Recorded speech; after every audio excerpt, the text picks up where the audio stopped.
And tell me, how are you related to Meagan? She's my sister. What life was like with her as your sister as a child?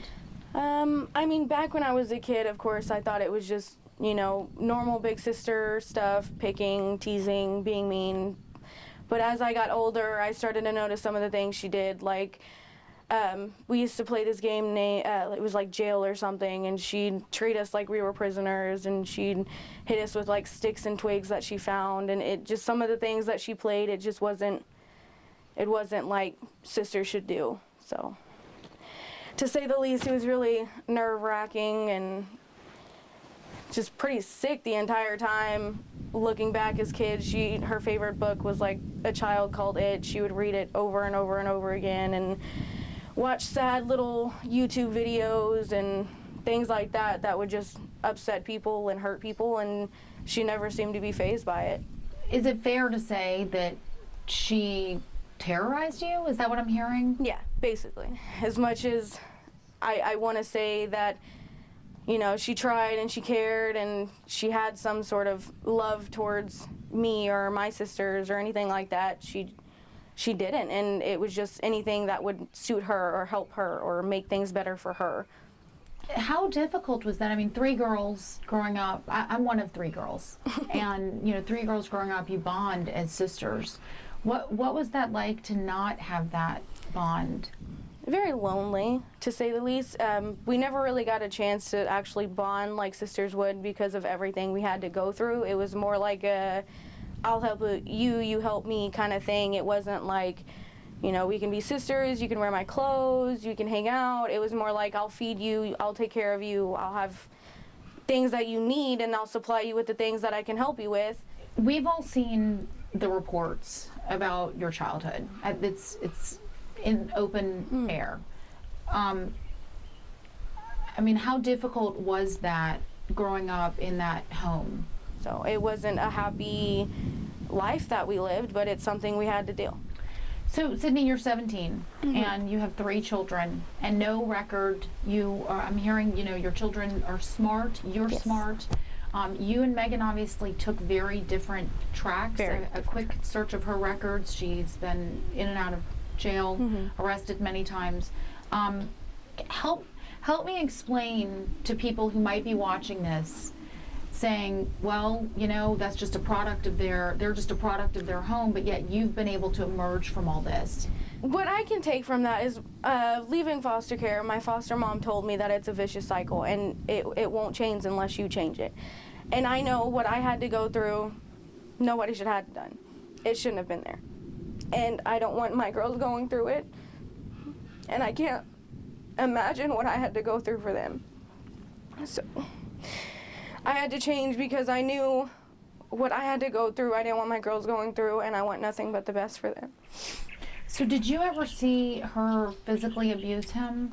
I've never physically seen her touch him or anything like that. So how fine of a line then was it for you to maintain the opportunity to see Colton versus your own fear and protecting your own children?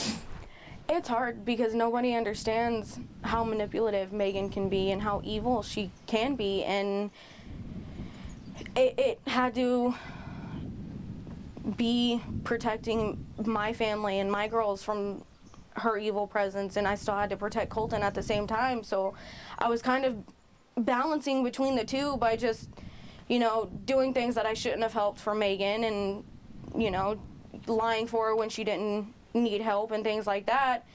But I know I had to do what I had to do for Colton's sake. That way I could still be a part of his life to let him know that there are people there. So, Sydney, that's a lot of responsibility for somebody your age. I haven't really ever gotten a chance to be a child. I had to grow up, I had to cook my own food, I had to survive, and that's what I had to do. And I didn't want Colton to have to learn to be just tough and have no emotion, and I wanted him to have a little life that he should and be happy. And I wish that I could have done something that would have helped him a lot more, but I had to protect me and my girls from Meagan. So I want to move to May of 2014. We've seen photos of Colton very badly beaten. Tell me what you know about those photos.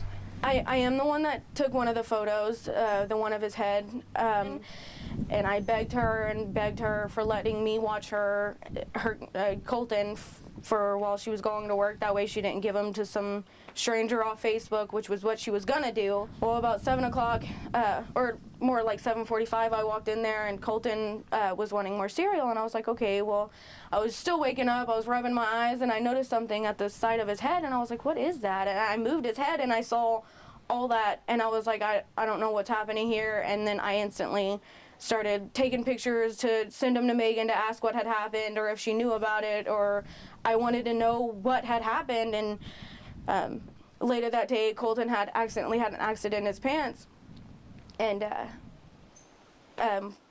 my family went to change him, and he ended up having like ridiculous bruising. Nobody could understand what it was. And Meagan, I sent the pictures to Meagan, and I started cussing her. I said, what happened to him? I need to know what happened to him. Is he okay? You know, where did this happen, and when did it happen? Because the night before he was fine. He was being Colton. He was happy, and she instantly got defensive and was like, they're not mine. I didn't do it. I didn't have anything to do with it. Why did y'all do this to him? And she instantly tried turning it around on me, and I was like, you know, these had to have happened last night or early this morning, because there's no way that I could have, you know, not have seen that the last day. After those pictures were taken, I ended up kind of cutting the strings with her, and that's when she disappeared for months, and nobody heard from her, or nobody could get in contact with her or anything. They were handed off to people like my aunt and my cousin that I knew would help, because in my place, I had nothing to do. I couldn't say anything, and with the past that I had about CPS, they didn't protect me. They didn't protect my family. They didn't protect my sisters. So I didn't know where to go from there, so I sent them to someone I knew who would, and who I knew could do something about it.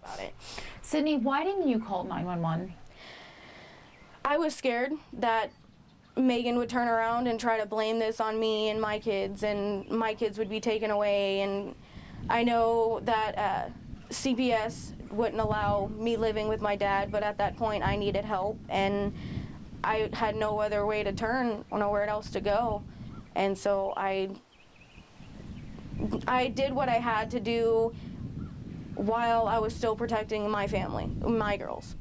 So you talk about you weren't supposed to be living with your dad. Mm-hmm. Tell us about that. Just recent CPS history with us. They basically told us I could see him, you know, after I turned 16 when I wanted to. I know that if I, you know, called CPS and they came over there, I know they'd be like, well, your kids are going to be taken away now because he's not fit to be around children or fit to be around people this young.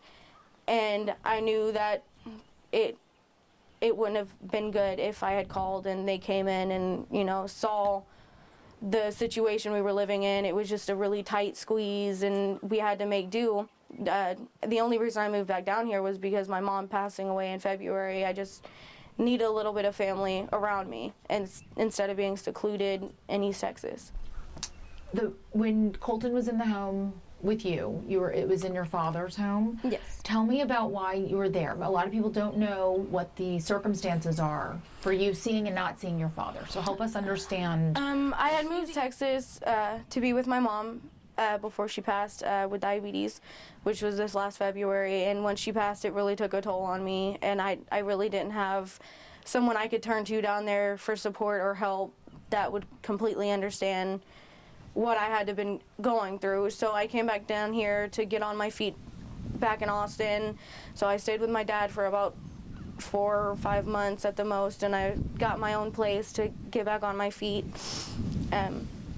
Of course, they're still around, and they're still here for moral support if I needed it, but it's more of a thing that I had to do more than what I wish I could have done. Because of the history, I mean, there are terms that tell us about that, the terms that you, why you felt like you were risking something by going back to your dad's house.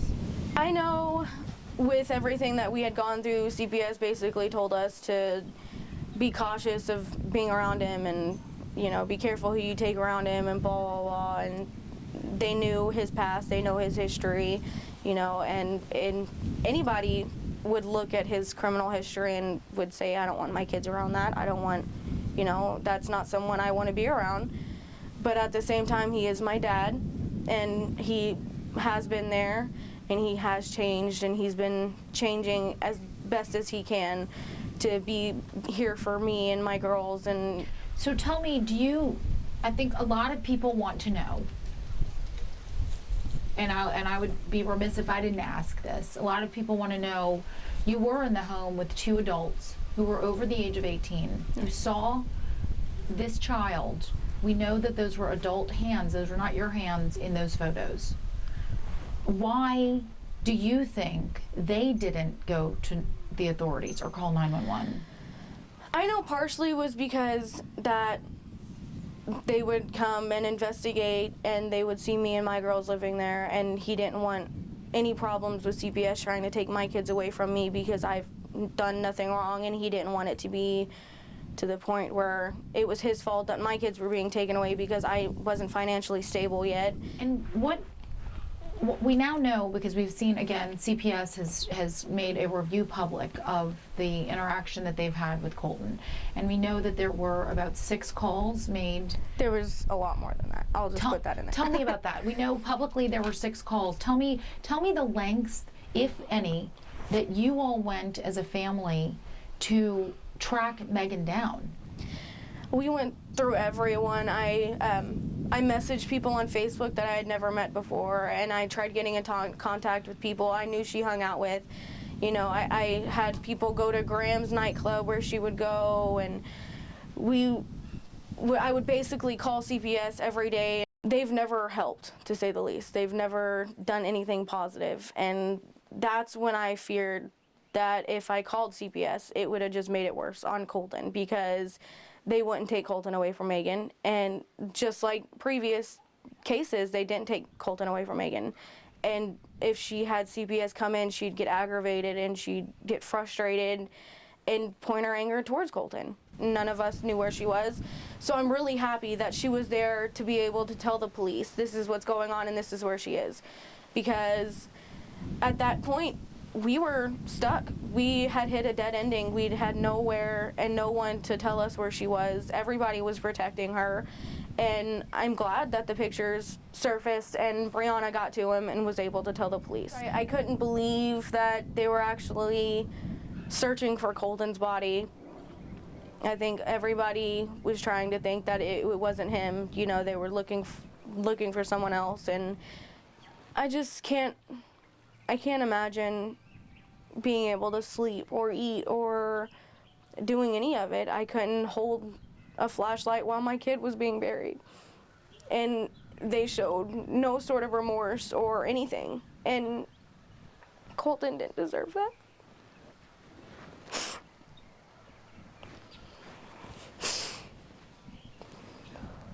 What do you hope happens? I mean, she is your sister. I wish I could take that back and just not have her as my sister, but it's just not how things work. If she does watch this, I want her to know that she is alone. She has no one standing by her, and she deserves everything that's coming to her. We have to let people know that it's not because we didn't try or we didn't do anything and we just stand by and let it happen. And I can see why everybody's frustrated and angry, and we feel every bit of that. And it just hurts to let people in on this story and let people know what had happened and try to tell them how we're making a difference, and all they have to say is negative and just hateful, horrible things that if someone's grieving, they have to have support and not people blaming. And that's what hurts, is because I know I did everything that I could to help him, and it wasn't enough. If she is pregnant, how do you feel as her sister, knowing that she is carrying another child? It's disappointing and it's hurtful. It breaks my heart because this isn't the baby's fault, but that baby needs to be secluded away from her, away from our family, to be in its better interest.